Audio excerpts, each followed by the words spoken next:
Sarah from A Love Rebellion, and I've decided to start and posting videos on the website and talking about what we can do, what we can all do to create a more loving world. I feel like right now it's really easy for us to fight with each other. I feel like I'm a body positive speaker and artist and writer, and I will go on websites and I'll look at body positive threads, and I see a lot of attack. I see a lot of defense. I don't. I see some, celebrating and cheering on and encouraging and inspiring, but I also see a lot of shaming, and it's not, that's just more violence, that's just more pain. We are all competing with each other for who's the biggest victim, and nothing will come of that but more violence. uh, we have all grown up in a culture that has trained us to fight back and be violent and be aggressive and give as good as you get, whether we know it or not. And it's time to take a step back from that and look at the damage it does to ourselves and to other people. Even take a look at how you talk to yourself when you make a mistake. Do you beat yourself up or do you forgive yourself? This is all part of this brainwashing that we've been taught to believe that war is hard, and we have to fight our enemies and we have to defend our whatever, and all of this is fabricated. Because when it comes down to it, we're all people, and if we know one thing about people, it's that people want to be loved and people want to be able to give love. And we create this fake world, this fake belief that we're very different from other people who might not look like us, might not be from the same place, might not identify in the same way, and suddenly there's division and there's separation. And really, that's all false. A lot of people teach us to be afraid of the other.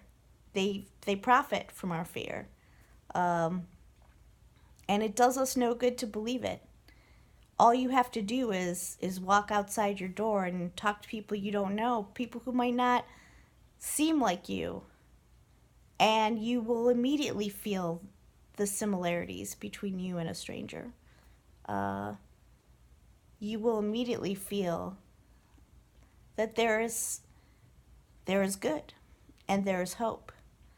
But if you stay in your cocoon, if you stick to the friends you know and you stick to the world you know, and you don't try and find out for yourself what people are like, it'll be very easy for everyone to believe that fear is justified, and it's not. One thing that all of my social engagement projects have taught me is that I will get out of any kind of interchange what I bring to it. So when I bring love and trust and hope, that's what I get. And when I'm afraid and when I'm suspicious, that's what I get. And I think that if we're going to change the world, and if we're going to change the culture, and if we're going to quote unquote smash the patriarchy, we have to understand that the people who are running the show have been trained to do this as well.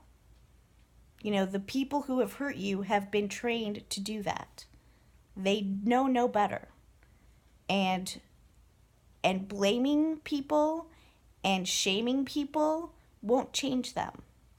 You can't beat a beaten dog and hope that the dog will behave better. That doesn't, it makes no sense.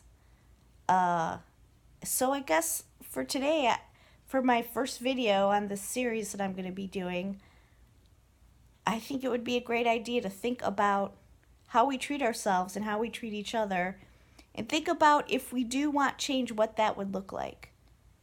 You know, talking about love is one thing, being loving is another. Being open to receiving love is another. It's challenging. They tell you war is hard. War is very easy compared to being loving in a very horrifying situation. Being kind is very challenging when you're afraid. But we're capable of it. And I think that the more that we're open even to that possibility, the more chance we have of changing the culture. So that's all for today. I'll be back within the next few days too, and then maybe the next week. And I'll make another video and hopefully start spreading this far and wide. And yeah, thank you for watching, and I will see you soon. Power to the peaceful.